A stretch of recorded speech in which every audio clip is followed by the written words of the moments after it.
So for both a 504 and an IEP, a student has to have a disability. And we will talk about whether that needs a medical diagnosis or not down the road. A student has to meet the requirements for disabilities under IDEA for an IEP. So there's different eligibility requirements. Both are provided FAPE. FAPE stands for a free and appropriate public education. School districts need to identify and evaluate students with a disability is for both of them. Both 504 students and IEP students are provided accommodations. Provides direct services. If we're talking about direct services from a teacher or from a teacher, only IEP students get direct services from a teacher. However, legally, federally, both can be provided services by related services such as OT.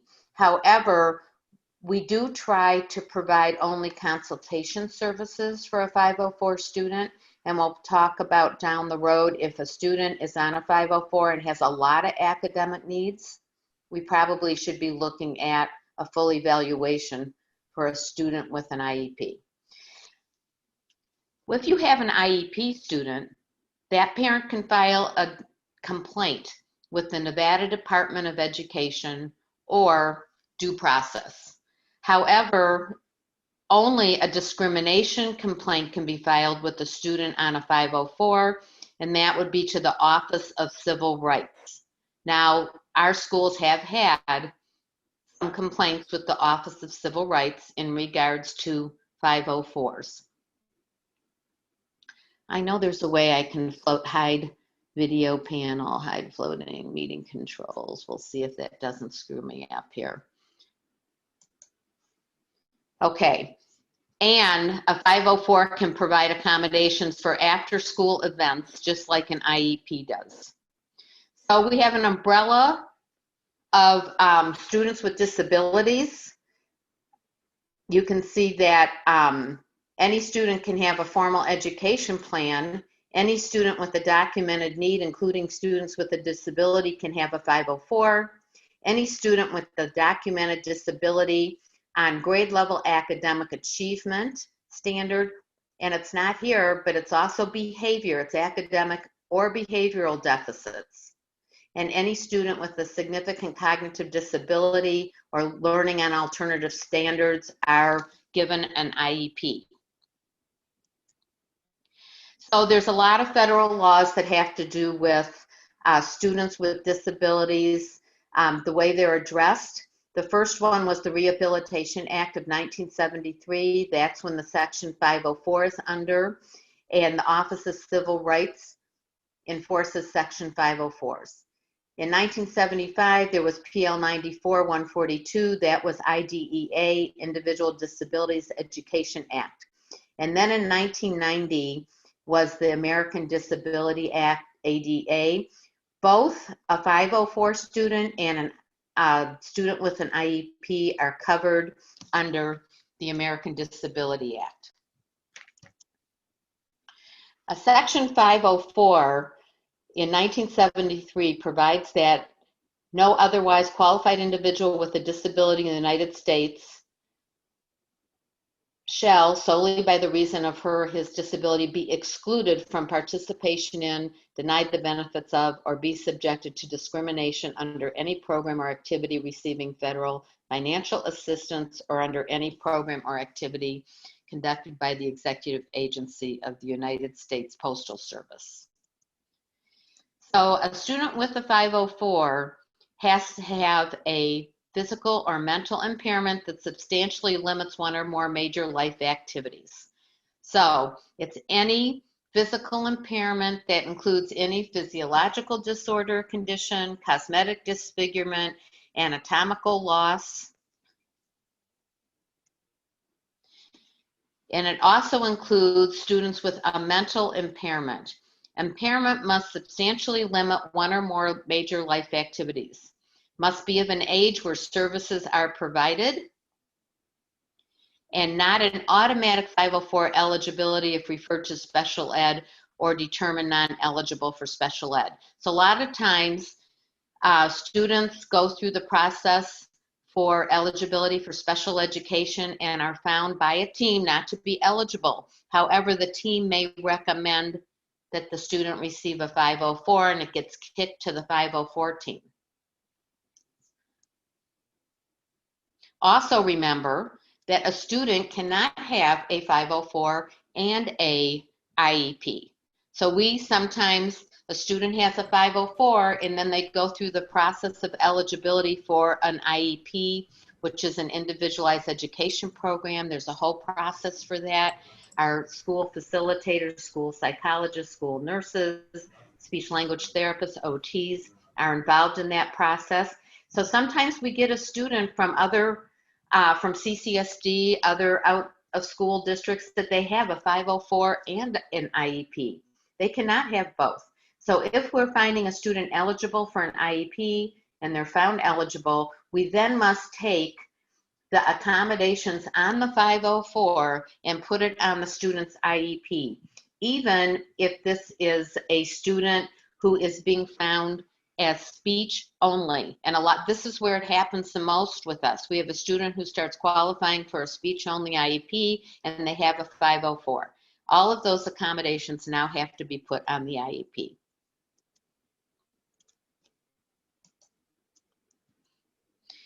So to qualify, a student must have a physical or mental impairment that substantially limits one or more life activities. So it could be anything from asthma, cancer, ADHD, diabetes, seizure disorders, allergies, even a broken limb. A mental impairment includes any mental or psychological disorder, such as this is not true. Mental retardation, I need to take that off. That would be an intellectual disability on a formal IEP. They could have an organic brain syndrome, an emotional or mental illness, a specific learning disability where they don't qualify for an IEP or an IEP is not needed. A student may only need accommodations to have access to curriculum. So we do have kids who have a 504 where they have suspected learning disabilities instead of an eligibility of learning disabilities that they've been found eligible. There are many, many things that can be included into a 504 that constitute a physical or mental impairment. An impairment that substantially limits one major life activity need not limit other major life activities in order to be considered a disability. An impairment that is episodic, like cancer, or a student is in remission,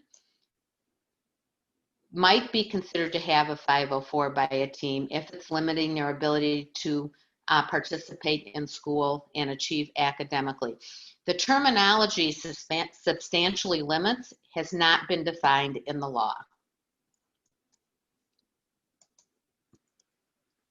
So districts, also, this was decided by the courts, you have to make your Section 504 determination based upon the child's disability without mitigating measures. So you cannot consider that, oh, the student is learning with hearing aids or has a cochlear implant or is now on medication or has a mobility device.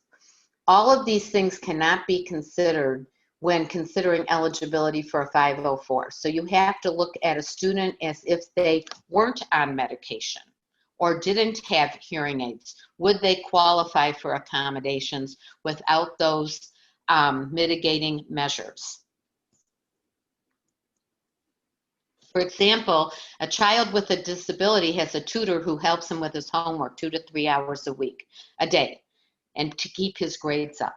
The tutor is a mitigating measure. So the use of the mitigating measures, use of a tutor resulting in better grades, cannot be considered when you're writing a 504 or disqualifying them from having a 504.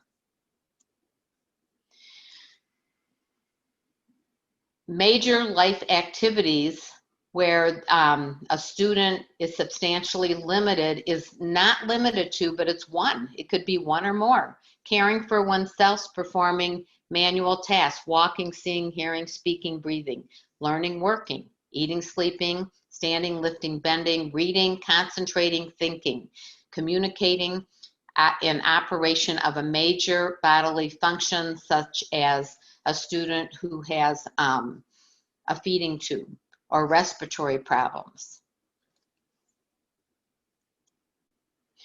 So when you're looking at determining eligibility for something, let's say for ADD or ADHD, it now just is listed as ADHD, you have to consider whether that is an impairment. Do you need a doctor's diagnosis? And what is the Section 504 eligibility criteria? So you do not need a medical diagnosis. In the 504 federal manuals, it is stated that a team can ask for a medical diagnosis, but it's not a requirement of the team. So it's up to the team what they decide to do, but remember that the school, once you get into looking at a student as a 504 student, the school now comes financially responsible. So if the student comes in without a medical diagnosis, you do not need a medical diagnosis. If you require one, the school may have to pay for that. The other thing is you can ask your school psychologist to use a Connors and an ADHD verification for ADHD. So we're going to talk about down the road evaluations that we are responsible for. In the folder on the G drive, there is a Dear Colleague letter from the federal government talking about 504s and formal diagnosis, and that the school is responsible for providing a diagnosis through an evaluation if the school requires one to find a student eligible for a 504. We are looking specifically for educational progress here. And if you're finding no academic progress, educational impact is a major life activity that is affecting learning. That needs to be considered. I also want to, so with an ADHD student, I also want to let you know that you're also looking at behavior. Sometimes we get a student that's being referred for a 504 with accommodations, and it might be denied. Or let's say you even do it and you only write accommodations for academics. We need you to consider behavior. And later on, I'm going to talk about 504 students and discipline, because 504 students fall under the same criteria as students with a disability in all of the discipline processes that we use at school. So they are limited to the same 10 days that a student with an IEP for out of placement. So looking back at the ADHD student, does it limit them? If you have an ADHD student who is making A's and B's on a report card, it might not limit their ability to participate and therefore not need a 504. A student who has an allergy to dogs does not need a 504 in schools where we don't have dogs. However, let's say a classroom has a lot of classroom pets or animals. They may need an accommodation to that. A student with a hip disability may need accommodations to be able to access their school environment. A student with a milk allergy may or may not need a 504. They may need a 504 for lunch if they're getting school lunches. A qualified individual with here's a 10th grader example.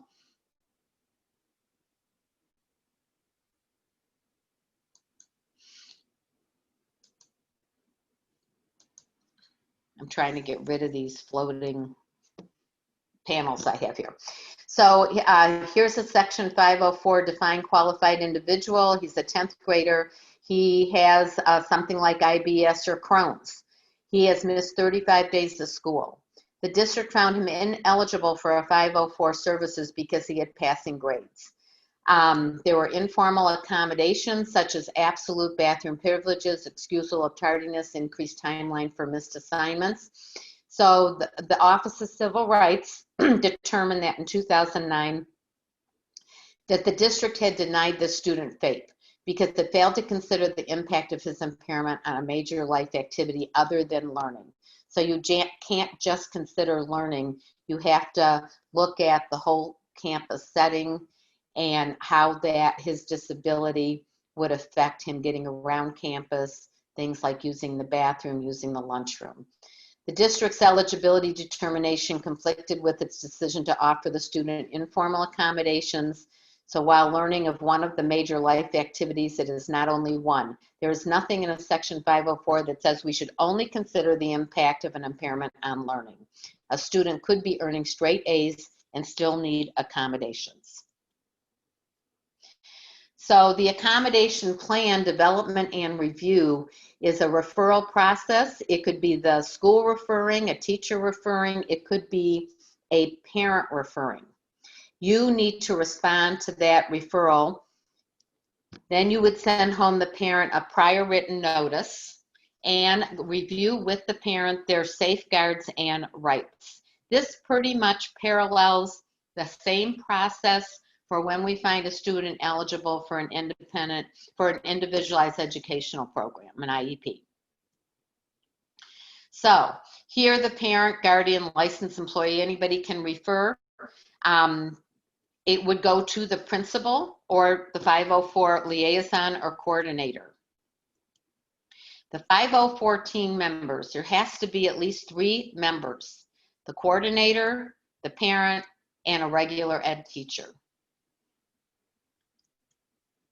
Now, you may also, with kids with severe physical conditions, want to include a school nurse. Severe psychological conditions, you may want to consider your school psychologist, counselor, social worker, anybody who is providing counseling to that child. So the 504 team must convene to review a referral and respond within 30 calendar days once that referral is initiated. Review the relevant information to determine if a 504 is warranted. You're going to look at the whole picture, academic, social, health, medical, behavioral records. You're going to give the parent notice within 7 calendar days of the team meeting. The parent must be provided notice whether or not the evaluation is needed. With this notice, the parent must be given a copy of their procedural safeguards. I want you to keep in mind that evaluation for 504 is referring to the 504 plan, not necessarily an evaluation by a school psychologist.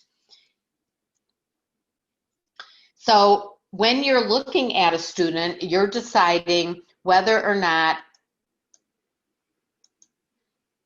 you need to complete what kind of evaluation you need to complete. So that's when you do your scope of evaluation with your regular ed teacher, the parent, anyone who knows that child on campus.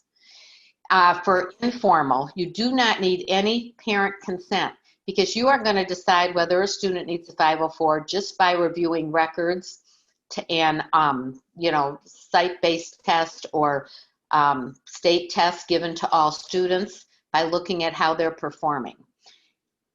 If you are requesting a formal evaluation, and this is where the team again wants a medical diagnosis, which is not necessary, it's going to actually cost the school money, or you want to involve your school psychologist because you want to determine whether the student has something like ADHD, it's going to become more of a formal evaluation. I'm going to ask that you contact me because there are more forms. You're going to have to get written parental consent.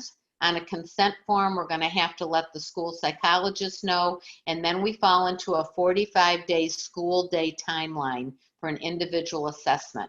A formal evaluation is not necessary.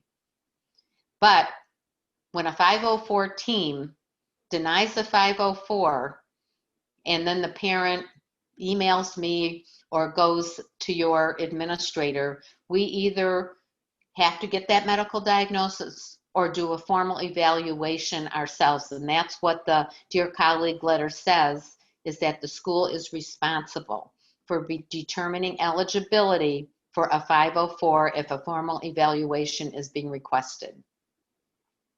So what happens if the parents do not respond? Well, the parents might not respond when the school is requesting a 504. And the school has the right to complete a 504 without the parents' participation. However, I am going to tell you, I am not recommending it. It would open up a can of worms and just create more problems for all of us. So if the school would want a 504, they need to call the parent, you do, as the 504 coordinator, call the parent and discuss it with them. If they refuse it, I am going to recommend we do not move forward. We just status that we did try to engage the parent in completing a 504. Or if you have you put out there that you would like to write a 504 for the student and the parent does not respond, I would not move forward. I just think that we are going to be creating a lot of issues for ourselves, but do provide documentation.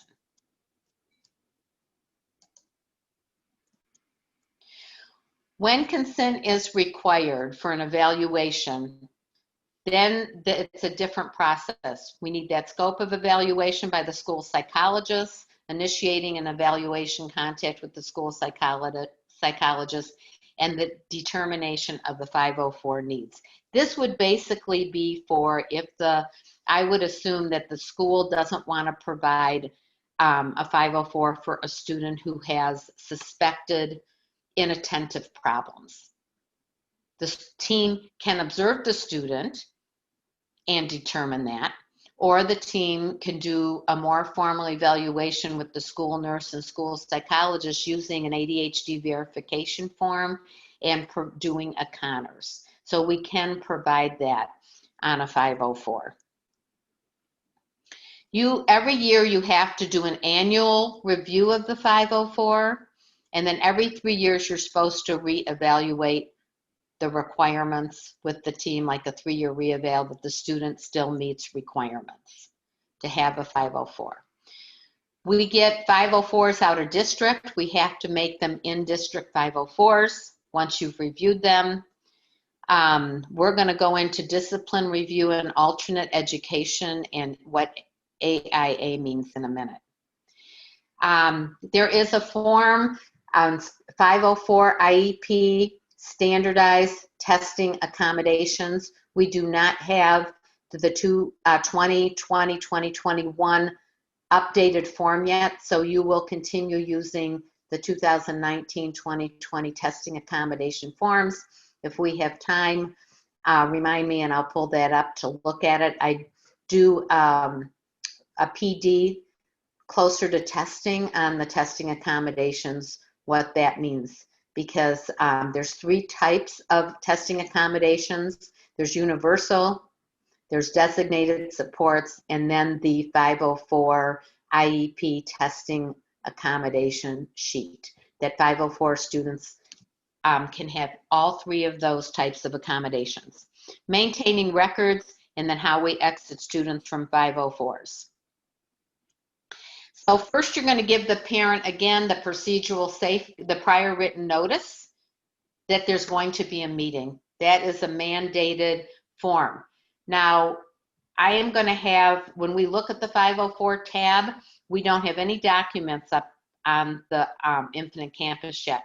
So I'm going to send the forms that we want to put up there to Bill Jefferson, who will then upload them to the 504 tab. All that's there right now, you'll see, is the plan. If the parent chooses not to attend, and it's, let's say, an annual, they've already approved a 504, and let's say you can't get a hold of a parent, hold the meeting and send the plan home within 7 days. Send the procedural safeguards along with the plan and file a copy of the notice in the 504 folder. Basic rights for students and families under Section 504. For parents, they have to receive written notice. They have the right to examine all the relevant records. They can initiate a dispute resolution for any of these procedures. The procedures are for dispute is a grievance, a review, and an impartial due process. So for example, we have had a couple parents initiate a dispute with the school over a 504. Last year at one of our schools, we had a student who had a 504. The parents had requested a full eligibility for an IEP. The student was found to be not eligible by the school. The parent went to the Office of Civil Rights. She actually went to Title IX, the Office of Title IX, and claimed that her student was being denied FAPE because the 504 didn't provide her enough services for her behavior and academics, and the school denied an IEP. So an independent educational evaluation was completed over the summer, and the person who completed that at Ackerman Autism Center confirmed that the student had fetal alcohol syndrome, should have not been, in their opinion, their conclusions were that the student should have not been denied an IEP, and they were recommending that the school relook at this. So basic rights, again, have an evaluation that draws on information from a variety of sources. The student and the parent have a right to that. Receive information in the parent's native language and primary mode of communication. So if a student's second language is Spanish, see if someone on your campus can be at the meeting to interpret for the parent. If there's another second language, like Russian or Japanese, and the parent is insisting on an interpreter, the school has to provide this. Now, you can email my administrative assistant, Julie Warren. We have contacts with an interpreting service, and we can provide an interpreter. However, it is expensive. So we can also ask the parent if they can bring someone with them who can interpret as a cost-effective measure.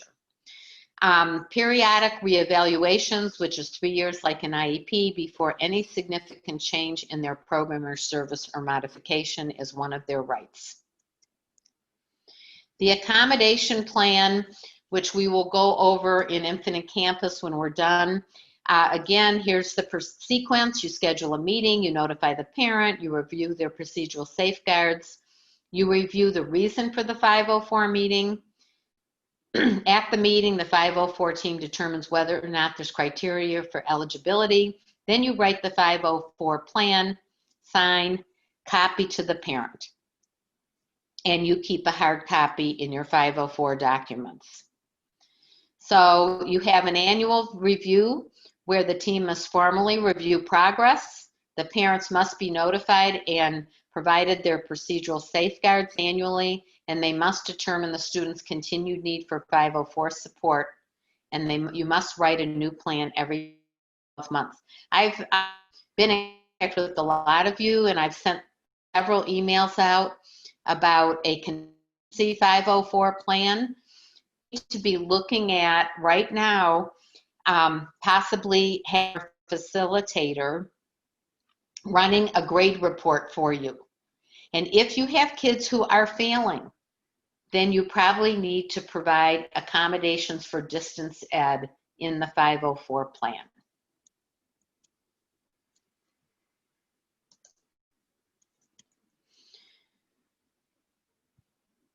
So here are some summaries. Let's see, sample summaries. Behaviors have greatly improved due to maturity and family's ability to regulate medications. However, parent feels it is still in his best interest to continue the plan. So what do you think you can do? Well, remember, medication is a mitigating factor that you cannot consider. And the student can go off medication. So you might want to take a data sampling from the teacher and see if the student is being able to access their curriculum, is passing their courses, and is not having any behavioral issues. Then you might decide to exit them from a 504. Remember that students don't learn self-regulation skills, the ability to regulate their behavior, till they're at least 8 or 9 years of age. And a lot of times students need direct instruction, in behavior to know how to behave appropriately. Teacher observations indicate that he needs accommodations to be successful. You wouldn't exit him. If the student doesn't need accommodations and the team feels that he no longer needs a 504, you can exit a student from a 504. You have students who are exited from special ed, but then we still need accommodations. The special ed IEP and MDT team may recommend that the student be placed on a 504 once they are exited from special ed. So the summary of the evaluation is that we're providing reasonable providing testing accommodations for federal and state mandated tests. So if an impairment substantially limits a major life activity, the student must be provided with reasonable accommodations and services for them to access, participate, and receive benefits from public education. There are no limits on reasonable accommodations. I don't know where some schools have been told this, or this is the way they do it in other school systems, but there's not a limit of 5 accommodations. We're going to provide the accommodations that the student needs in relation to their disability. So a peanut allergy. You have a student with a peanut allergy, do they need a 504? Not an automatic 504. You're going to follow the procedures for a referral. The team is going to decide if they're eligible. They're going to write a reasonable accommodations to prevent exposure to a peanut allergy. And you can ask for medical information or release of information so that you can contact the doctor. Our release of information forms are in Infinite Campus. You can involve your nurse in writing a 504 with a student with a 504 with a peanut allergy. However, remember, this student may only need a health plan. They may need a health plan and a 504. Would they need an accommodation for a calculator? No. So an accommodation for a calculator is not related to a peanut allergy.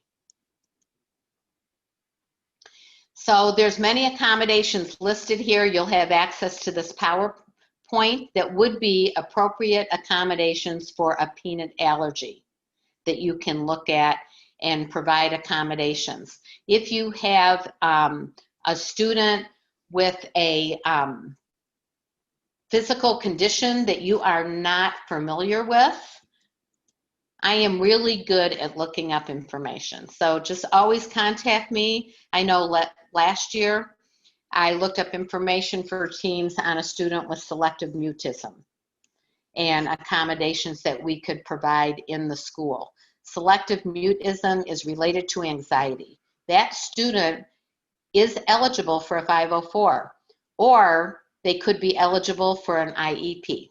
So that would be a scope of evaluation, a scope of assessment, and a team decides which way the team wants to go. So accommodations need to be related to a disability. Accommodations cannot alter the nature, content, or integrity of a test or of curriculum. If you have students that need the work modified because they're functioning far behind grade level, that is not a student who needs just a 504. They then need to be referred on for a full IEP. Used approved accommodation list on Infinite Campus for standardized testing. I don't know why this, every time a person comes in, this thing comes back. And accommodations in plan should drive the testing accommodations. So let's say you have a student with a peanut allergy, they may need no accommodations on the 504 IEP testing accommodation sheet. How you can mark no accommodations needed. We still want you to fill that out for each student because none of those accommodations would relate to a peanut allergy. So there was a Nevada statute recently written about service animals or service dogs. We cannot refuse a service dog on our school campuses if we have required proof that an animal is a service animal. This is not an emotional support animal. We can deny emotional support animals on our campuses. So keep that in mind if we get students who have a service animal. What do you do when a parent disagrees? Provide them with their procedural rights. Send intent to implement home to parent after the meeting. Parents may discuss concerns with the site administrators. They have the right to request an impartial due process hearing. They also have the right to revoke services, and we'll talk about that in a minute. So what is the process for a student who has a 504 who's having discipline issues? It's the same process as required by IDEA. It requires the 504 team to determine during the discipline review whether the behavior was caused by or had a direct and substantial relationship to their disability, and whether the student's Section 504 plan was implemented. We cannot do a significant change of placement for more than 10 days of suspension for a student on a 504. Again, you can contact me. We now have in place restorative justice. And there was a training last year on restorative justice. I don't know if there's another training planned for this year. I'm going to make myself a note to ask if someone's doing a training on restorative justice. But basically, I have a PowerPoint on that. If you would like it, I can send it out. For kids on a 504, you have to follow all the laws with restorative justice, which basically is any student under 11 cannot be suspended. A suspension is considered 3 days, consecutive days. So a lot of our schools are doing things like RPCs. However, when you have a 504, that is not the definition in the restorative justice.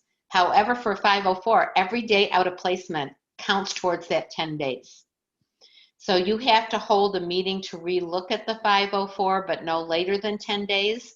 If a student is out of placement for more than 10 days, the school has to provide AIA, which is alternative instructional arrangements. So you may owe after-school tutoring to a 504 student who is out of school.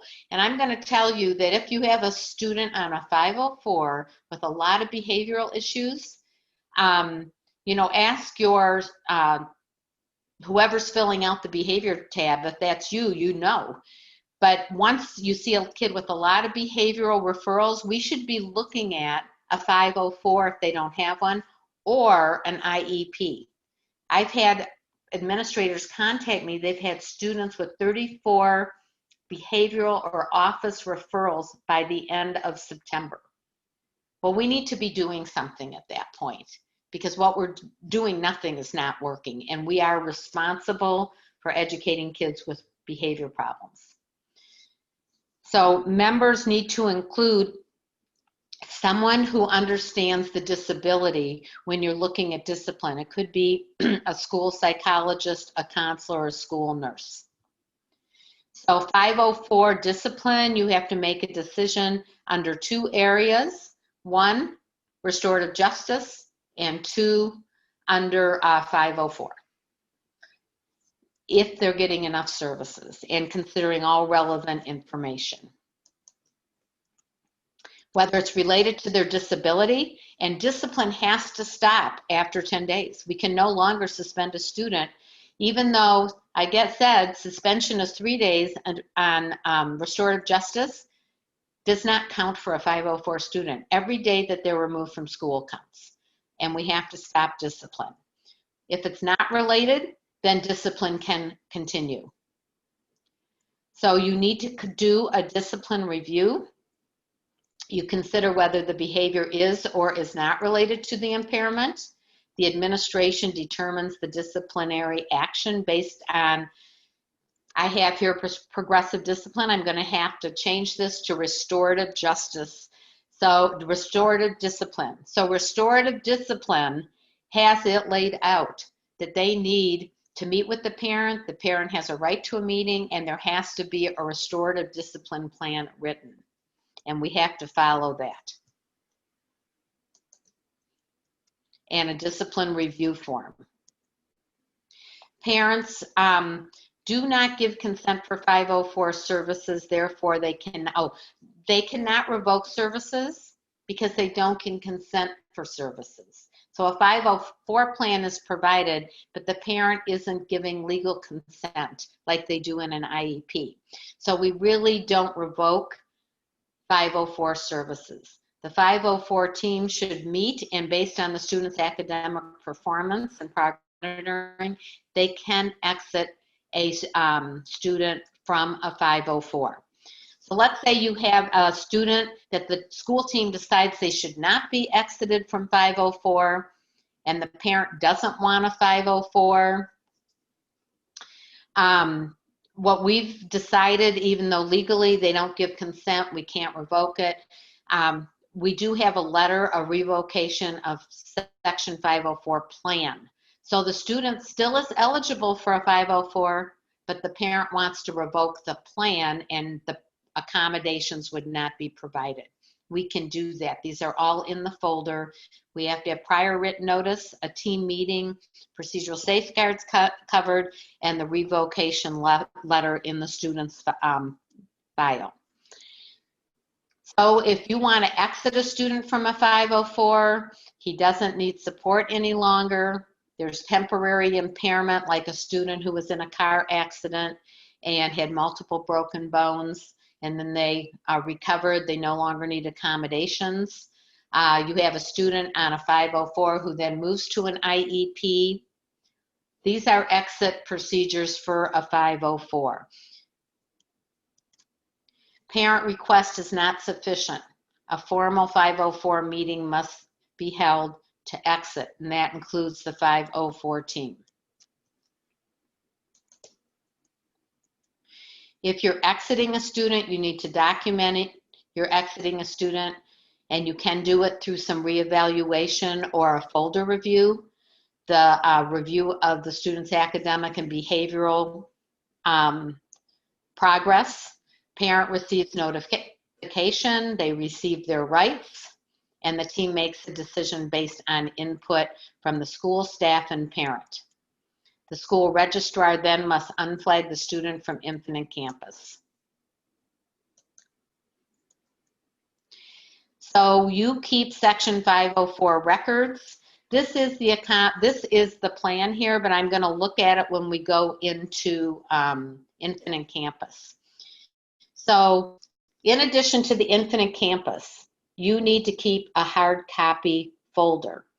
A 504 folder contents have a status log, a prior written notice that you've sent home. You keep a hard copy that has been signed, the referral, an evaluation, the accommodation plan, and any other pertinent information goes in the 504 folder.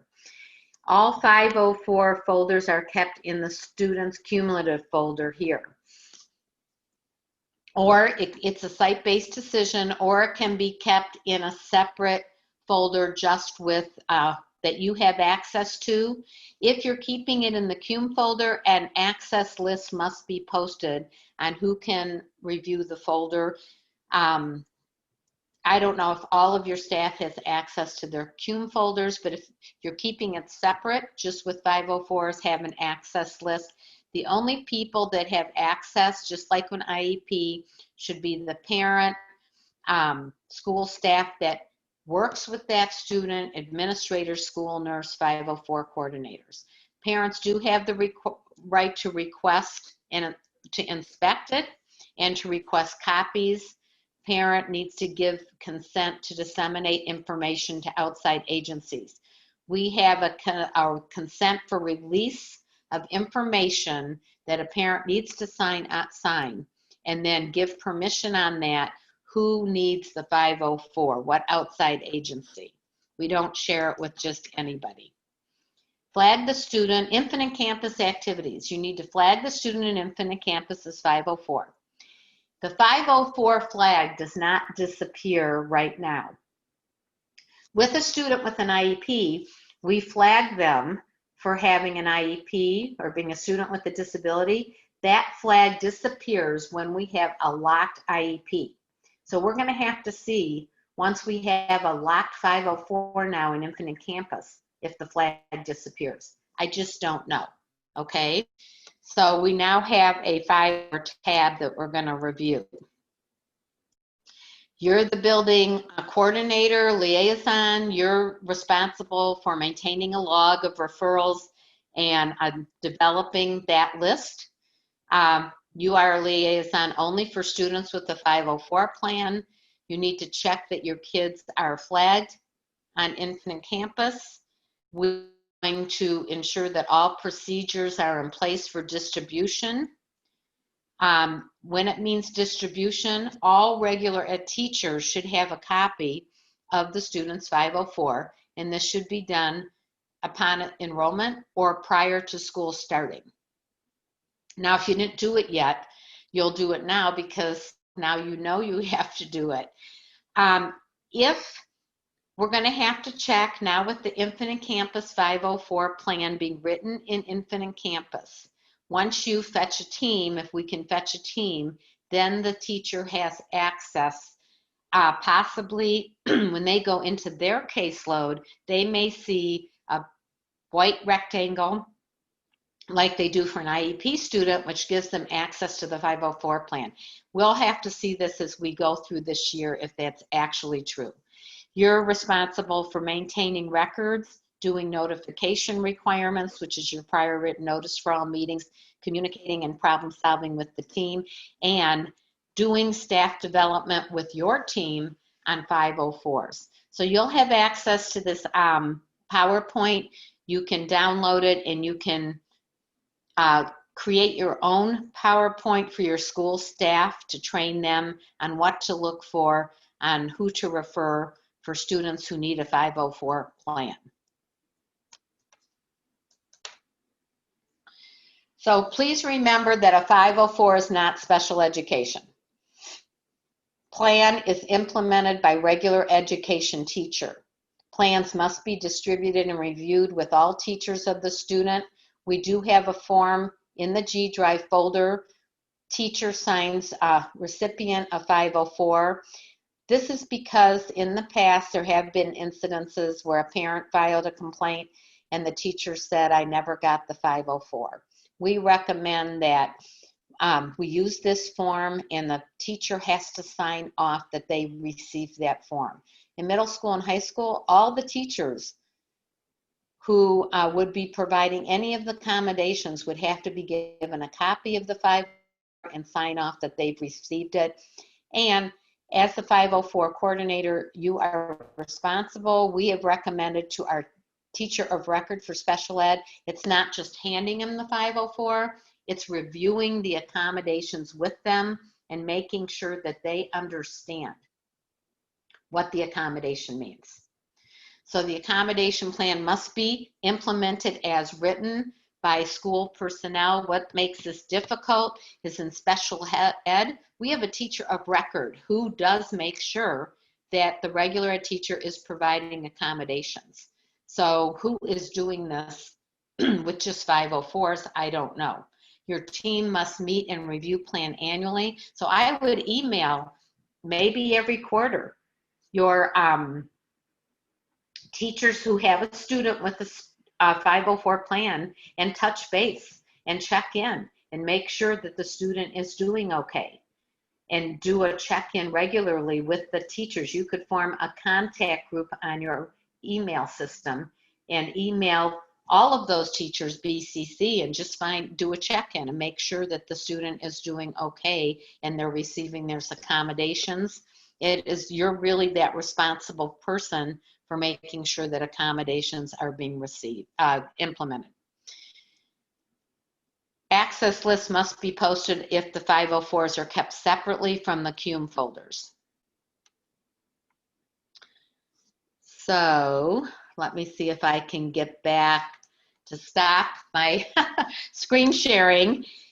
And let's look for a minute in the chat box and see if there's any questions right here. Oh, so Caesar's, okay. Yeah, I don't know.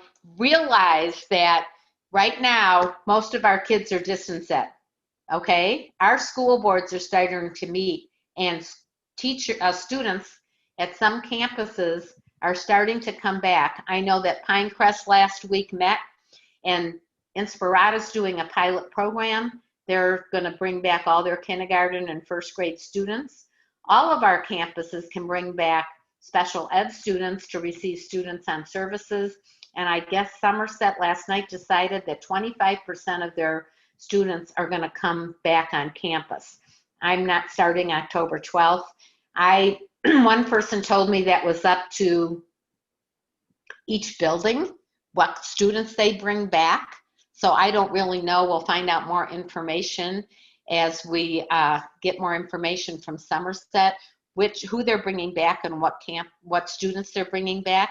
But we've got to make sure at this point that students have access, or students' teachers have access to their 504s. So that's going to be, you can send them an electronic copy, or you can give them a hard copy. Once they're on Infinite Campus, we'll see if they just have Infinite Campus access to that.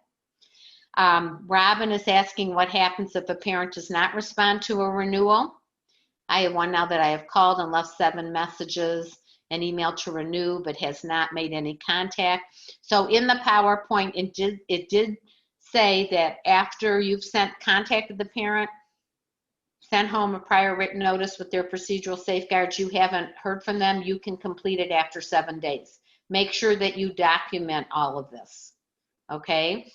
The parent doesn't really give consent for anything in a 504 plan, a 504, like they do for an IEP, so we can move forward with doing that 504 renewal.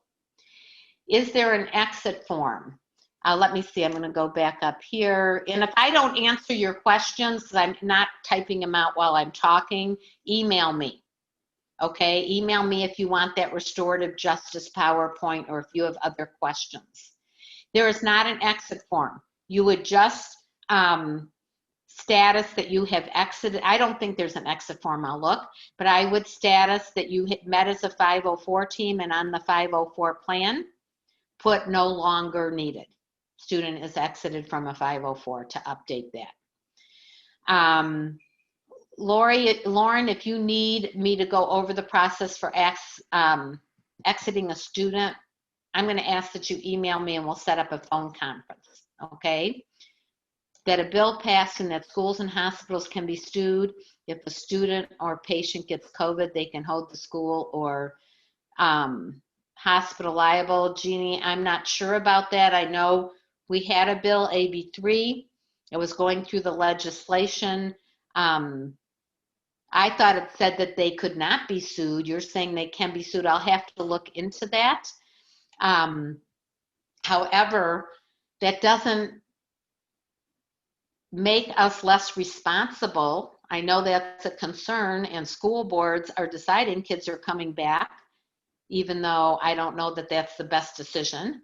But we'll have to look into that and look into, we've had a lot of trainings with the administration, with the school nurses, with the FASAs, with everybody involved. We just went through all of our procedures last week on a school training. What if someone tests positive with COVID on your campus? So most of the nurses attended that. I would go to your nurse. Some of the administrators attended that PD we did, but not all of them. But the nitty gritty is someone on your campus, and I just had someone tell me they tested positive. Someone on your campus tested positive.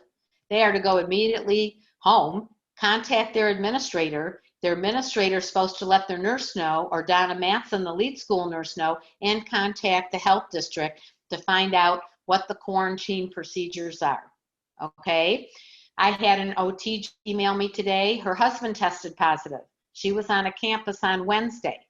She has to quarantine for 14 days. And everyone who was in contact with her has to be notified through contact tracing. So we do have all of these procedures down. I'm not going to go over them with you during this meeting, but contact your school nurse about that. Okay, so that's the first part of our training. I'm going to give you a 5-10 minute break. When we come back, we're going to look at Infinite Campus. There's a manual for that, which I will share with you in the folder. And then we are going to look at Homebound. Okay, so take a break. I'm going to mute myself and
I don't know, was that 10 minutes?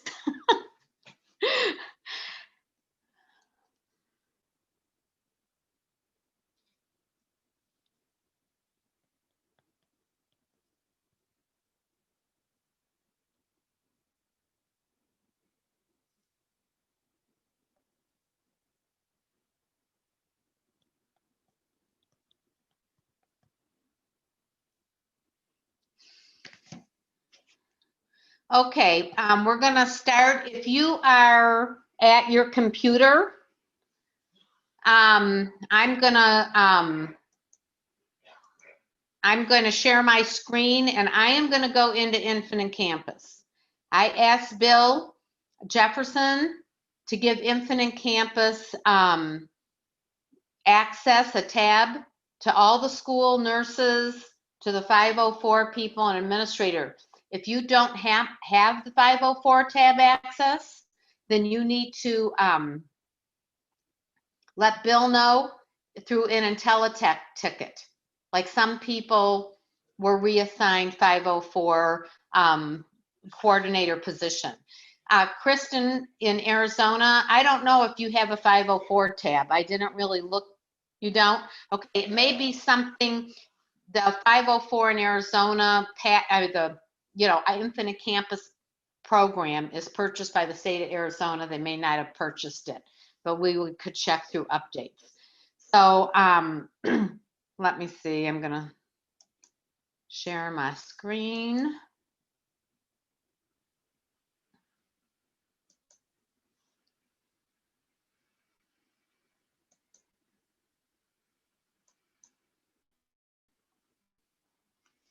First of all, on the G Drive,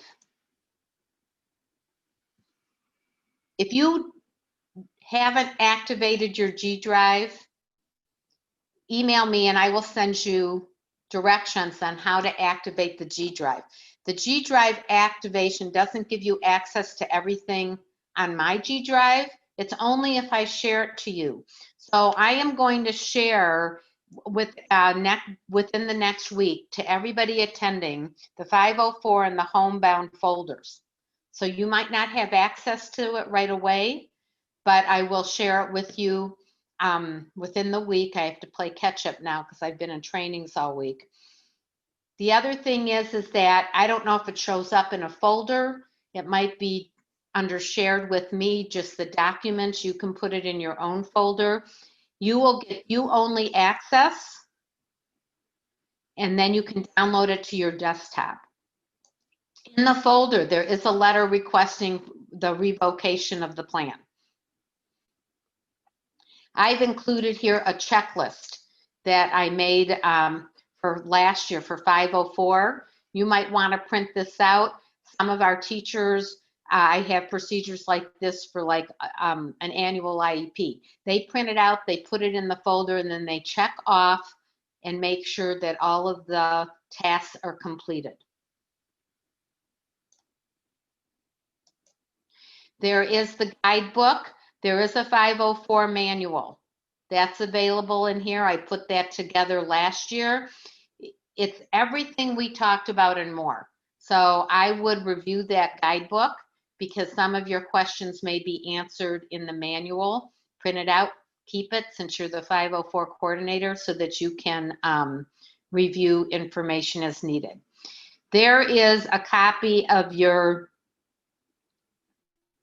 Section 504 plan. This is now on Infinite Campus, except for some of our schools, if you don't have a tab yet, or like Arizona, there is a copy here. The rights, here is the rights for the parents. They can be given the procedural safeguards rights booklet that special ed uses, or here is just a summary of their rights. This has to be reviewed at every meeting and offered to the parent. Or if you're having a second meeting, it has to be at least offered to the parent. They may say they don't want it. There is a format of an accommodation checklist that you can use. This you can download to your computer and you can edit it. This is for regular ed teachers. Let's say they have 3 kids with a 504. They may want to keep a checklist of the accommodations that that student gets to be a little bit more organized. Here is your confidential folder cabinet access. All of these people, you have to type in the names and post it on the confidential folder. If you're keeping them separate, who has access in your building. This is the Dear Colleague letter that I talked about, that talks about that schools have to provide an evaluation if one is being requested to find a student eligible. Here is, there's a little thing about discipline there. I actually am going to check it later today to make sure that it is geared towards restorative justice and not progressive discipline. Here's your educational record access log. This is something CCSD did not do. This is from the state. This should go in the student's folder. So if a lawyer comes in or someone outside of the school comes in and wants to review a student's 504, I would first of all get a consent for release of information, and then they have to sign that they are reviewing the folder. Here is a status form. If you download this, it's electronic, but I'm going to ask you to use the electronic contact log in Infinite Campus, and it's going to collect the information for you. Here's accommodations that provide FAPE. There's a lot out there. Accommodations are not limited to one source. And here is that form I was talking about. The recipient of 504 plan. This should be printed out in one in each child's folder. And any teacher that you've reviewed the 504 with, they need to sign off that they have received it and reviewed it. Because that's the biggest complaint we get, is that a parent didn't have access to it. So that's what's in the 504 folder. On G Drive, I'm going to add the latest PowerPoint I just redid this morning when I get to it within the next week. I'll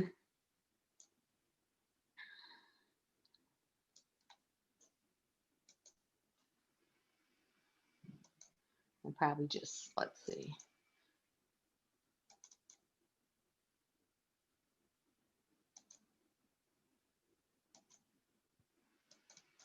Of course, I'm not going to be able to get on the internet right now. Let's see. I'm going to try to go back, and here we go.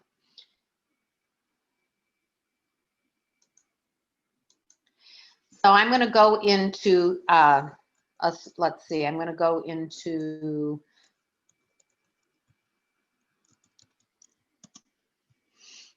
Special Education Support Staff is a website I recreated. Our school nurses have a section in there, all the special ed people. But this is how I get to Infinite Campus, because I have every platform in the world and I can't remember their link. I'm going to go into Somerset. And I'm going to look at Somerset SkyPoint. If you look in your left-hand corner, there is now a 504 tab, if you have it, okay? I'm going to, you have to get a student up. I'm just going to pick the first student who shows up. And then go into 504.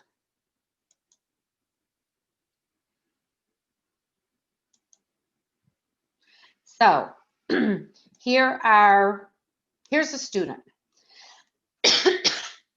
that I'm going to pretend has a 504.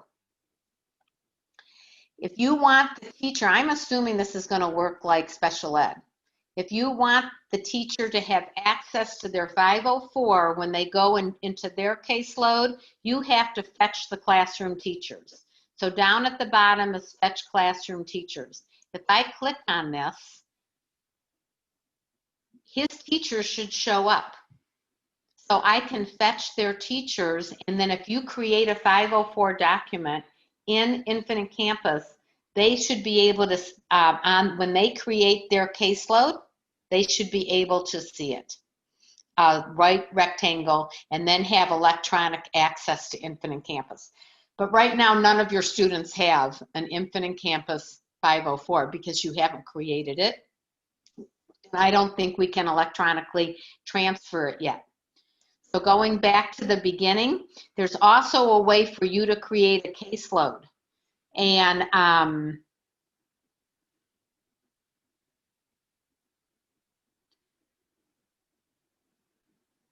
if I go back to, let's see, I am not going to be able to create a caseload, but if I go back to team members, you are going to have to add yourself here as a new team member as, what are your choices here?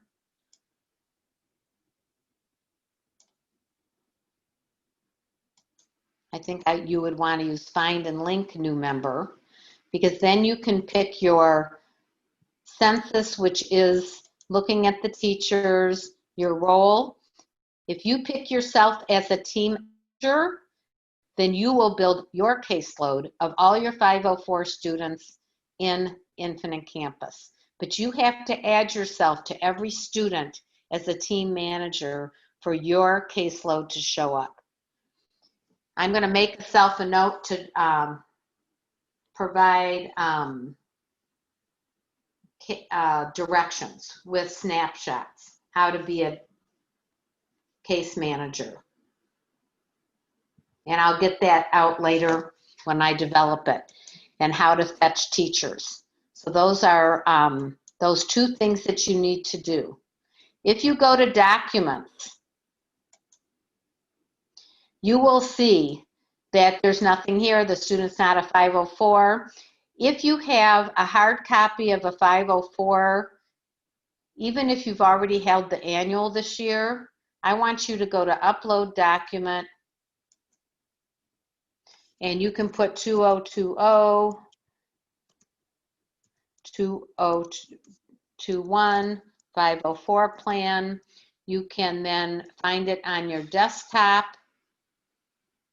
and you can just associate it with the school year.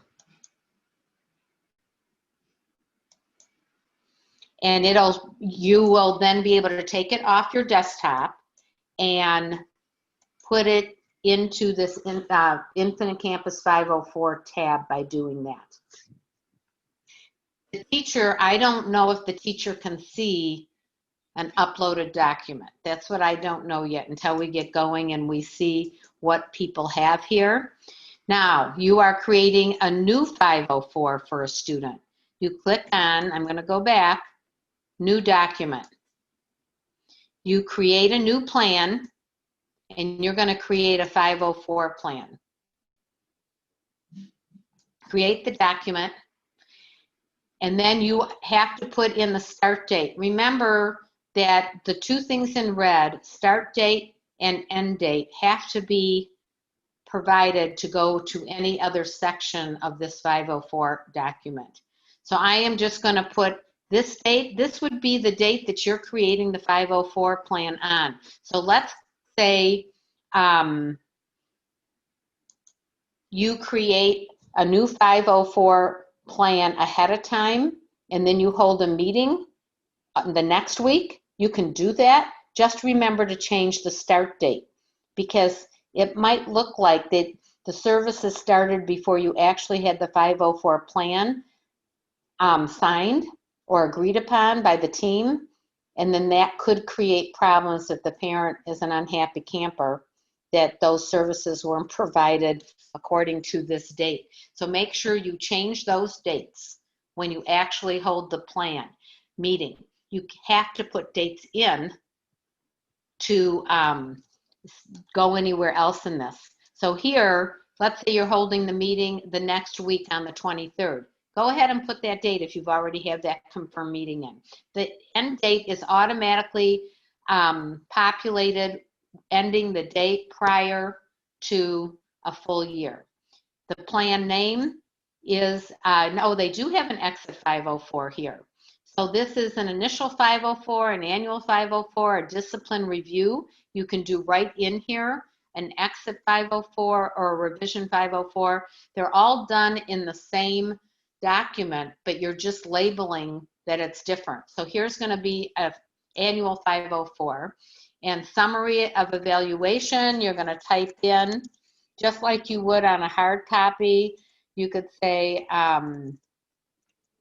You can type in all of your information from a variety of sources here.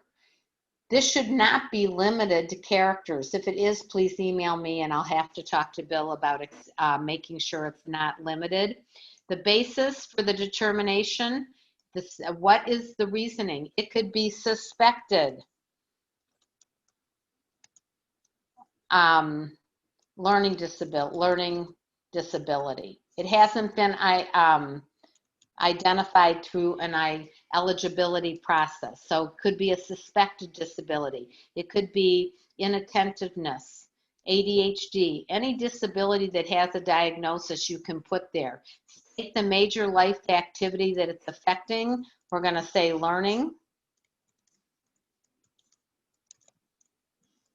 And then here you're going to state the educational impact just like you would. Does the student qualify for accommodations? You're going to mark yes or no. So if you're doing an exit, you would then write in no and type in, that the team decided the student no longer qualified for a 504. If you need examples for each of these types of plans, let me know and I can do an example in the sandbox and then print it out and get it out to people. It will take me a minute, but I can do that for you. If it's a discipline review, this is where you're going to review the student's discipline. If they're having discipline problems and they're being suspended, this should also be found in your behavior tab. So you can use some of the information from the behavior tab or a summary. Was the conduct in question caused by or have a direct substantial relationship to their disability, yes or no? Was the conduct a direct result of your failure to implement the 504? This is a discipline review, just like in special ed. We would do a review of the IEP and do a discipline review of the IEP and fill out an IEP and answer all of these questions. If the student doesn't need discipline review here, you can just type in not applicable and put, and I think you can skip that section, and then you're going to have to type in reasonable accommodations, put the date that it was given to the parent. It doesn't change if you're doing a discipline review. The only thing that's changing is that plan name, and then you're going to have to fill in the relevant information on a discipline review. If you want me to, I can create it and provide some samples down the road. You can then go to print view. This is the only way you see your 504 plan. You go to print view, it puts it together. I didn't fill everything out, so let me go back for a minute. Oh, this says draft, so maybe that didn't work.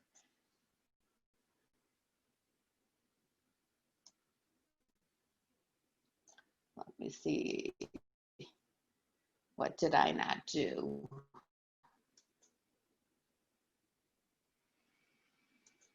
Okay, so then you have to go to, let's see here, what is the 504? You need to save this form. So I have to actually save this form. Next thing you have to fill out is student demographics.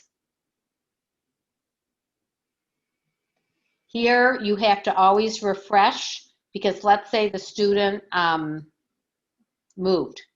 If this information will be populated into it, and if it's wrong, the parent has to let your registrar know and change the information. We can't change that information. So make sure you always refresh it. If it has changed, they need to contact the registrar to change it to get the right information into the 504. And the 504 team meeting is you're going to do a new team meeting.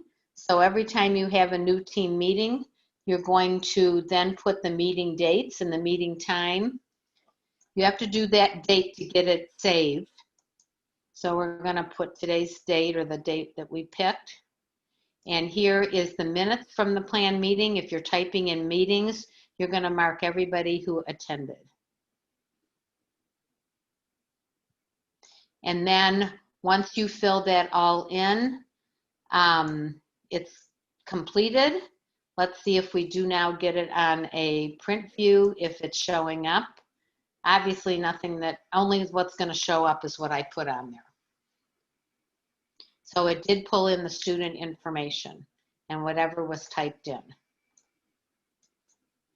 So once you have it under documents and the team has agreed to it, you're going to lock it. So you would take this and lock it. I'm not going to lock it because I'm actually going to delete it when I'm done.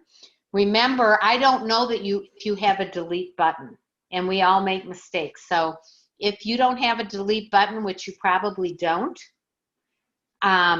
email me or and I will delete it for you. Copy means that I'm going to take this plan, I've highlighted it, and let's say I'm doing the next plan or a revision or a discipline. I can copy it. And now you have a copy of the plan, but you can go in and you can revise and put in new information. Okay, so like you're doing a discipline review, you don't have to retype all that information. You can copy it and then just update the information you want to update on that plan. Print view always lets you know what it looks like. You can upload any hard copy 504 that you have for right now, and as you do annuals, make sure you do them in in Infinite Campus. The other thing under new document is create new simple form. There are no forms. So that's what I need to look at, is I'm going to look at 504 forms and send them to Bill to upload. Like, I know you guys need a prior written notice. There's no prior written notice. We could put a consent here for information, release of information. If you know of forms you want to be uploaded into Infinite Campus, let me know and send them to me. And then we will be able to get Bill to upload them. And you just pick the form and you create the document. So right here, there's a contact log. Instead of doing, I'm going to leave it up to you. I have told my special ed people I want them to start using the contact log on Infinite Campus. So I'm going to leave it up to you. You have to have a contact or status log, either a hard copy in the folder that you're updating every time you make a contact, or in Infinite Campus. So here on the contact log, what type of contact was this? Let's say it's a telephone call and I'm contacting the parent. You can put in the date here, or the date is up there, contacted parent to set up 504 meeting, sent home prior written notice. And the prior written notice was part of our other accommodation hard copy. It's not part of this, so I'll pull it off of there and get it uploaded. Sent prior written notice home. And every time you do a contact, if you just update it here, you save it. And then every quarter or every year, you'll have to remember to print it out. And then you have a complete contact log. They want to know when you printed it out from September 1st. It could be all the way at the end of the year to May, end of school year. So this should be an end of the school year activity you do.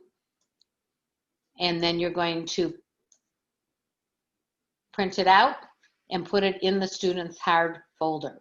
And it'll collect all of the contact that you have done with the parent, from the prior written notice to the having the meeting, to sending home the intent to implement, and doing this annually. Any revision meetings, any discipline review meetings, any exit meetings, all have to be statused. Oh, I must X myself out. Great. Okay. I can get back in.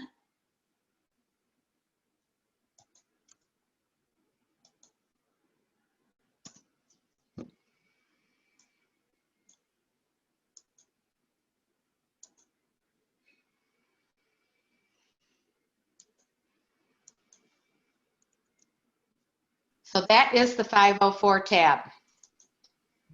Okay, so everything is saved automatically. Access to now here is a 504 audit log ticket. I think this is going to keep track of what you've done in here. We're almost ready. I'm going to look at the chat box again. Who's doing it?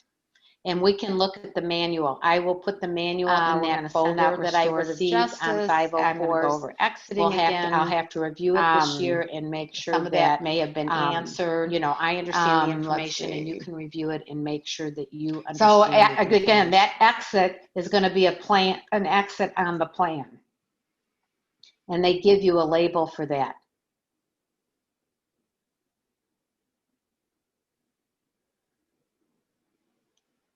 Annie, it will be shared in the G Drive in the 504 folder. I will share it with you, but it's going to take me a week because I have a lot of catch up to do.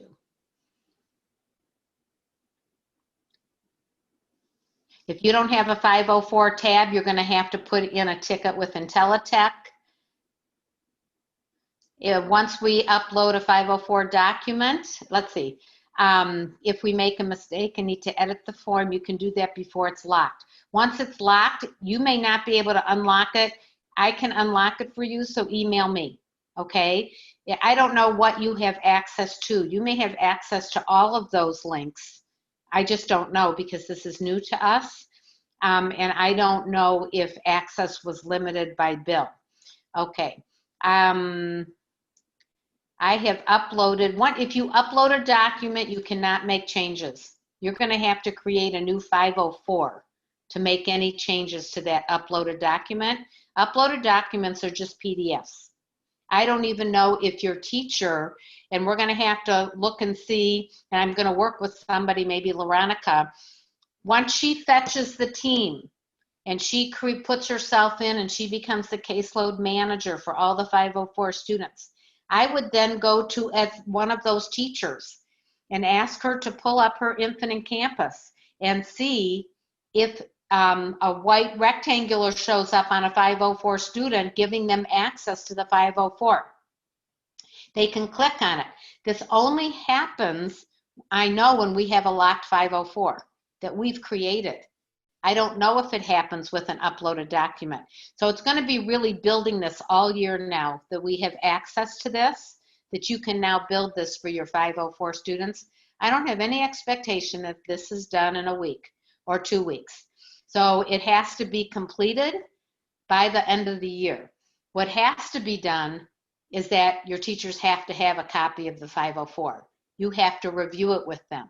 And every time you do an annual, a discipline review, an exit, a revision, an initial, you're going to have to now do it on Infinite Campus. That way it's going to get built over the year. And I would upload your hard copies. We were doing them, some of our schools, under that PLP area. So now we're going to switch it now that we have a 504 tab. Let's see. None of my special ed people have ability to delete. My facilitators don't. Tyler, who is the assistant director at all the Pinecrest, Matter Slam, Losi, and Stephanie in Reno has ability to delete. Danielle Ferrara has the ability to delete, probably on all the campuses for both of them. Your administrator may have ability to delete. I just don't know, but I know I have it. So we can help you out there. Don't lock your 504 right away, because the parent may come back to you the next day. Oh, I forgot, we didn't discuss this. Give them 24 hours and then, or discuss it at the meeting. But once it's finalized, it needs to be locked. I know that we can do an unlocked IEP report. I'll ask Bill if I can do an unlocked 504 report as an ad hoc for you guys, because then you'll know if you forgot to unlock it. And make sure that you flag them. Can we get step-by-step instructions, Emily? I will do my best to work on that.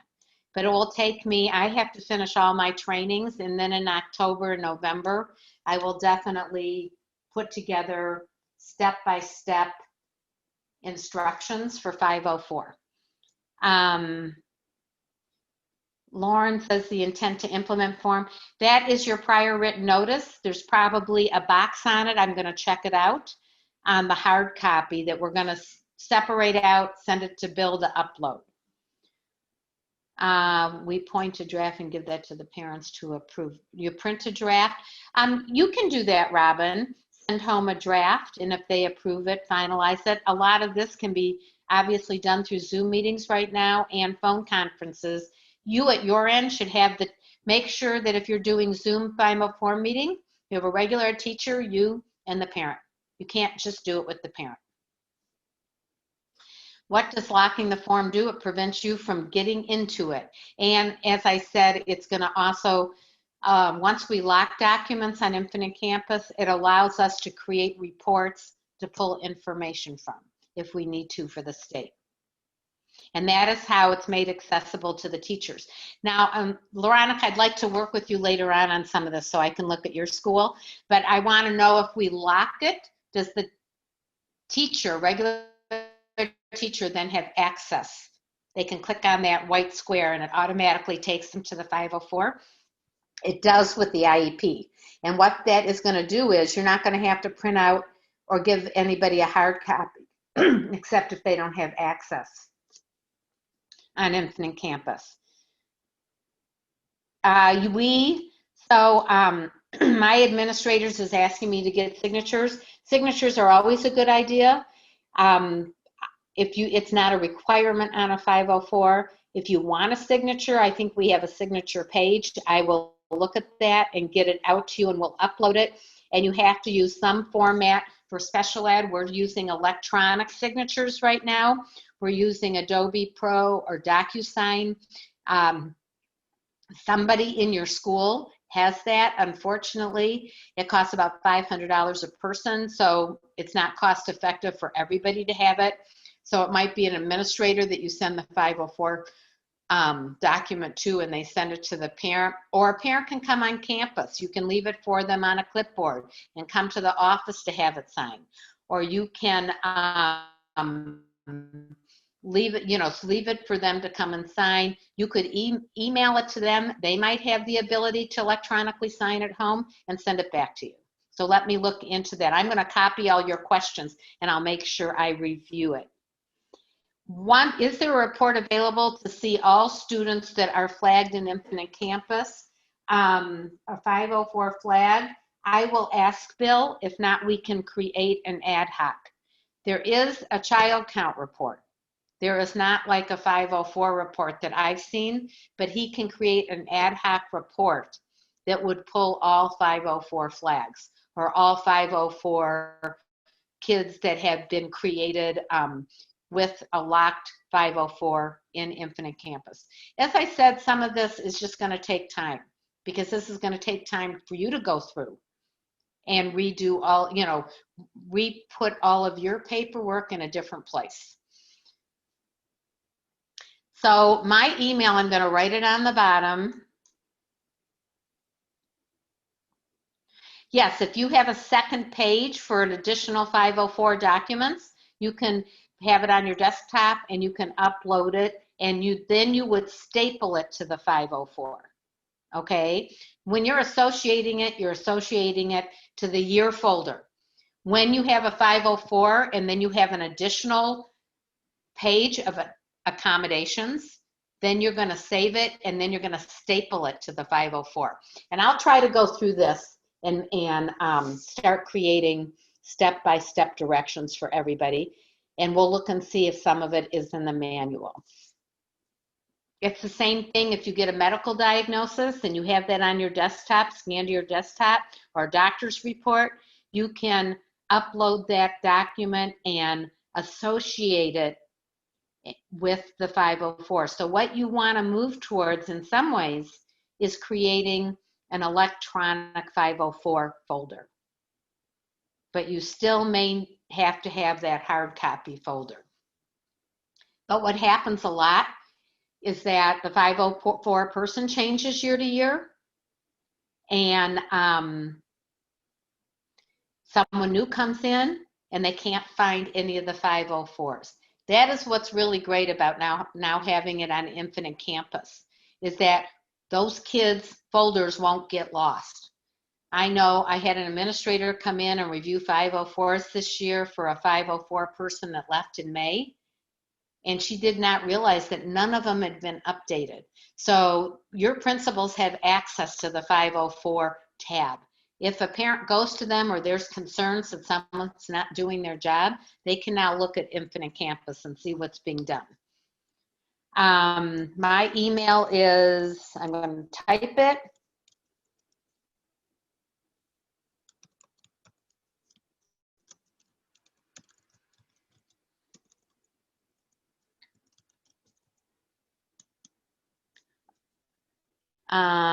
That's my email. It doesn't have a capital N. Here's my phone number. Everybody calls me. I just ask that you leave a message. If I don't have you in my contacts, I don't answer. But if you leave a message, I'll get back to you. Okay? Or text me that you're going to call me. So next, we're going to go on to Homebound. I am going to share my screen. I know this is a lot of information, so you won't remember it all. So make sure that you relook at all this material. If need be, you contact me with specific questions. Okay, so Homebound, I did in prior years put Homebound with the 504. I took it out of that PowerPoint because I realized last year that I needed a lot more explanation to everybody about Homebound services. So there is a Homebound folder in the G Drive that I will also share with you. And then there's this PowerPoint that will be in there. But I did want to review Homebound services with you and the nurses. I am going to see if one person texts me that they want to join us for Homebound.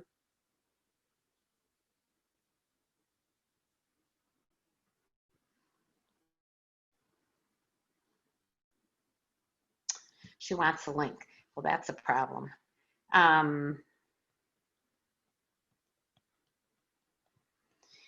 If Tyler, you're still on, can you send Kim Compton a link to this Zoom meeting?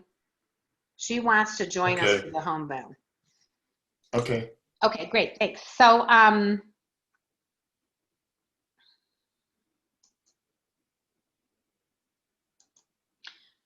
Homebound services are provided based on a student's physical or mental health condition. And I think that a lot of you might be responsible for doing Homebound as it comes through the school.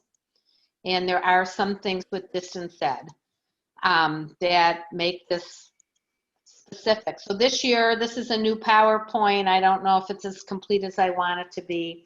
I also created a Homebound manual that I will be sharing out with you. We have a Homebound application and some other documents that I will show you in the G Drive.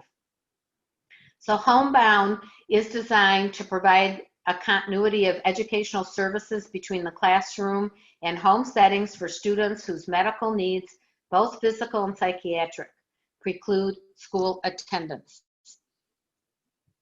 We are looking at physical conditions. Students with physical conditions causing them to be unable to attend school may include those with a serious or terminal illness, those with undergoing treatments that compromise their immune systems, those undergoing surgery, pregnancy, or in postpartum recovery up to 6 weeks.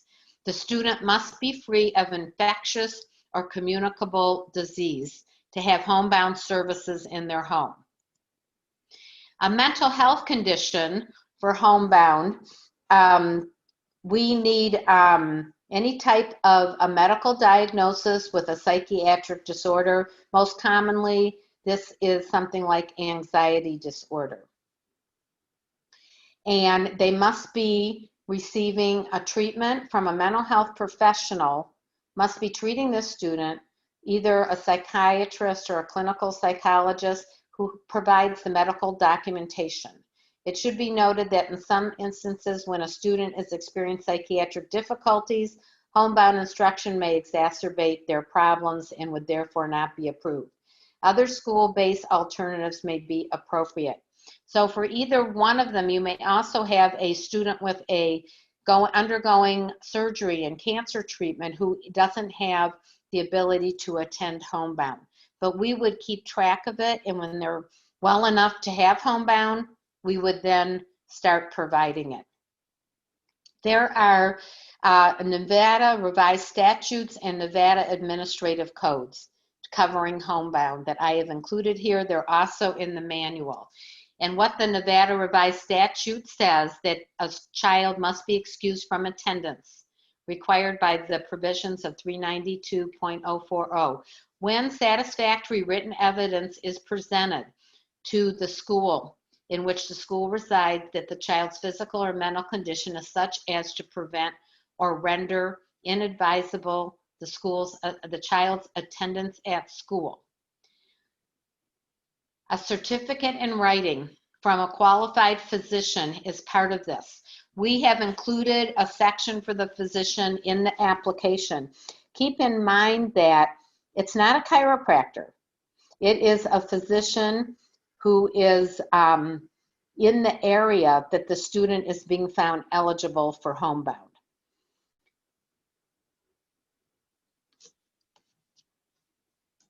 A school district excuses the student from attendance when they're on homebound to receive a free and appropriate public education.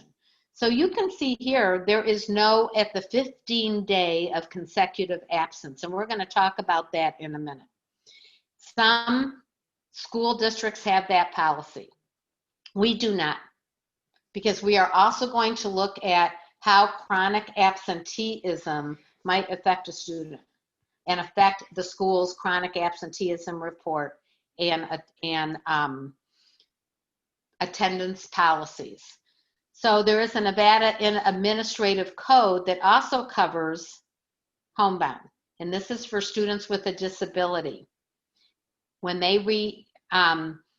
when a student with an illness or disability dictate that they can't meet the requirement of compulsory attendance, they must be fulfilled by individual instruction at home or a medical facility under the supervision of a licensed teacher, which includes a substitute, by the school district, shall be deemed enrolled within the school if they're scheduled to receive at least 5 hours of instruction a week.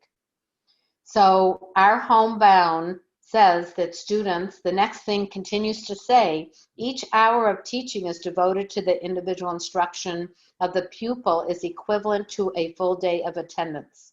So more than 1 day of attendance may be accumulated during a single instructional session of more than 1 hour. So every day that they are absent, they need to receive 1 hour of homebound instruction, unless a school team with a parent's agreement decide on more or less homebound services. You may have a parent saying that 5 hours a week is too much, that they can't handle it, that they want to agree on, it has to be on a 504 plan or written into the IEP that the student is receiving less than 1 hour. How much services are they receiving? Also, this does not mean that the homebound teacher goes into the home every day for an hour. The teacher can go into the home for 2.5 hours twice a week, or an hour and a half 3 times a week. Whatever the team decides is appropriate. A pupil with a disability receiving instruction, it must be specified in their IEP. So I'm going to go over that in a minute. There's more requirements for a homebound student who is just a general ed homebound student. receiving cancer treatment, a student on a 504 needing homebound, or a student on an IEP needing homebound. There's different requirements. The pupil may be reported monthly as enrolled in attendance at the school if they attend homebound. Now, sometimes our kids are placed in a medical facility. Please contact Donna Matson or myself, because that facility may provide instruction, which then the school does not have to provide homebound. So chronic absenteeism was passed a couple years ago, which has affected our policies on how we provide homebound. In prior years, like 2-3 years ago, it was they had to have 10, they had to have on the 15th consecutive, or on the 15th day of absence, not consecutive, just on the 15th day of absence due to an illness, physical, or a mental condition, we had to start providing homebound on the 16th day. That law changed when chronic absenteeism became a law. So if a student is absent, if she or he is not physically on school grounds and is not participating in instruction or instruction-related activities at an approved off-ground location for the school day, is the definition of chronically absent. Chronically absent students include students who are absent for any reason, regardless of whether the absences are excused or unexcused. You can have excused absences and the student is still counted chronically absent if they're absent 10% or more of their enrolled school days, okay? It's very complicated. We have to run chronic absenteeism reports, weekly, monthly, I don't know what schedule they're on right now. So if you've only been in school 20 days and the student is absent 2 days, they're considered chronically absent on that report. So we need to look at students who are chronically absent after the first month of school and determine, is it educational neglect? We have several students at schools not showing up for distance ed. Or is there an illness that the parent hasn't informed the school about? If the student is chronically absent because of an illness, then yes, we can provide homebound, partial homebound, and I'm going to cover that in a minute. Now, on one of the statutes, it did say that homebound can be provided electronically. So that includes all of our virtual programs and distance ed. We may want to do both, virtual with a teacher checking in.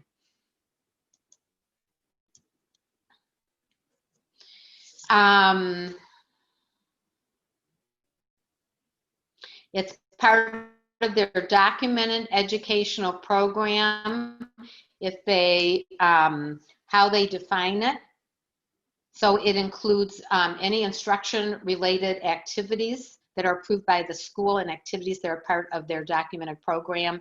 These may include specially designed instruction and homebound instruction.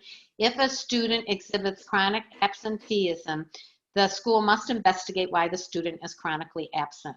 If the absence is due to illness, they can be placed on homebound to provide these services. So this is something that the school needs to set up. How often are they looking at that chronic absenteeism report? Who does that report go to?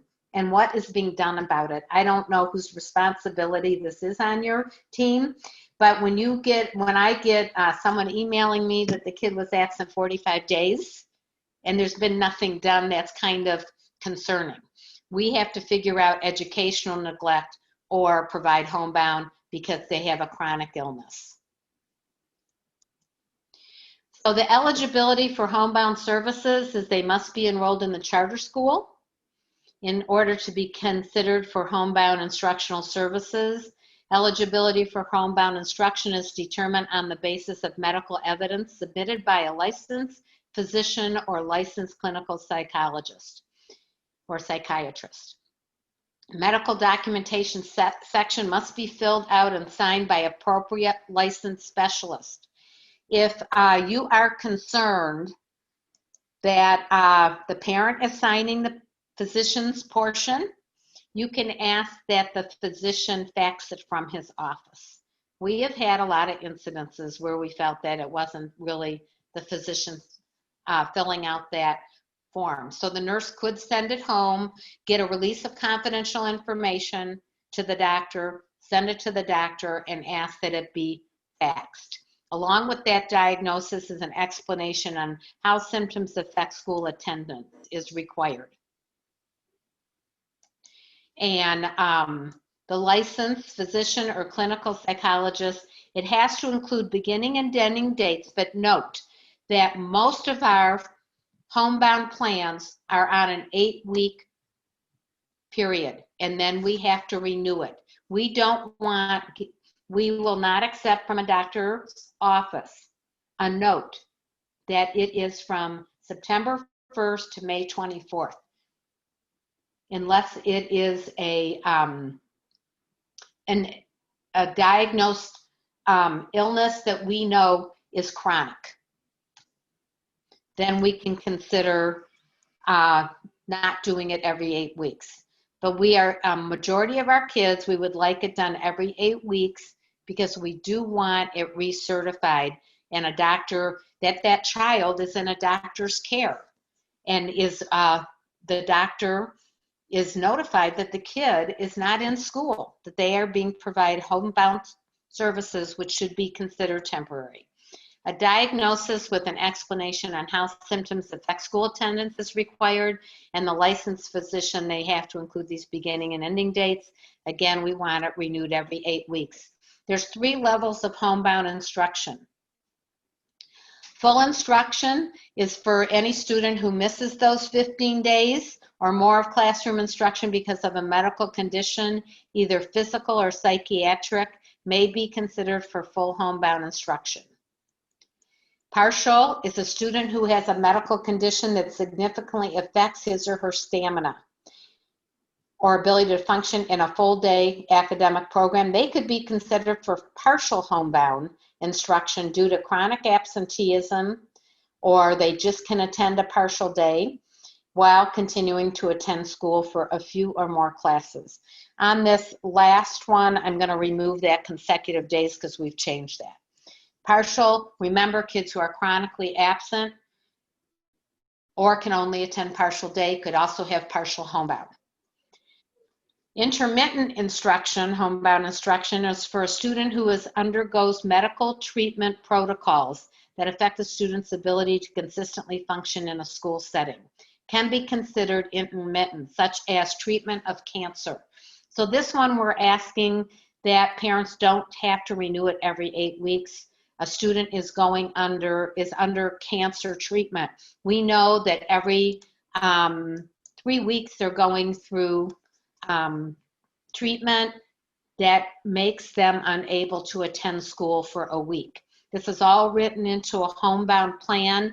When they're receiving that treatment, they can be provided homebound at home, or homebound can be provided once they return to campus.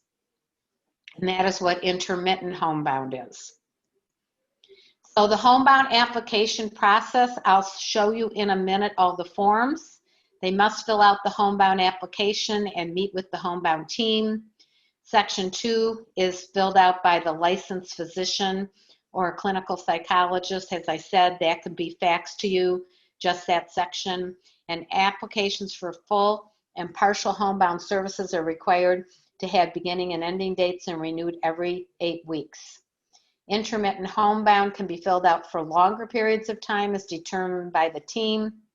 Homebound applications need to be resubmitted within the first 2 weeks of a new school year. So they actually end, if you're doing an end date, they're ending at the end of the school year. And at the beginning of the next year, they have to be resubmitted to receive homebound. So there are 3 types of homebound students. You have your students in regular ed. Homebound eligibility for these students are, the team is composed of the students' parents, a regular ed teacher, and a school nurse. And you, if you're the one filling out the homebound paperwork as the coordinator. We do kind of feel that it's best practice to attach a homebound services to a 504 service plan, because a homebound services are an accommodation. And if you have students who are going through treatment or chronically ill, they may need other accommodations to their school work besides just besides the homebound plan. But that is a site-based decision. Students who have a 504, they have to have homebound eligibility within the 504 plan as determined by the 504 coordinator, a regular education teacher, students, parents, and a school nurse. The 504 plan needs to be amended to add the accommodation for the student to be placed on homebound. Students with disabilities. Homebound eligibility for students with a disability is to be determined by a team composed of the IEP team. That includes the student's parent, regular ed teacher, special ed teacher, an LEA, and a school nurse. The student's IEP must be amended to a placement of home. And then I'm adding an appendix in the folder that shows examples of each section of the IEP that needs to be amended for home placement. Like homebound instruction, home placement on the IEP is temporary, and it is not intended to replace school services. With no specific days may be set due to each student's unique circumstances, the goal is to return the student to the school setting as soon as possible, which is why we like to have it reviewed every so often. The base school homebound instructor and the IEP team, when applicable, are responsible for monitoring student progress. Even if it's on virtual programs, they need to monitor that and making sure that there is making sure that a plan for the student's return is prepared. The homebound team meets with the parents once the homebound application has been received. This is for all 3 types of homebounds. During this meeting, the homebound application is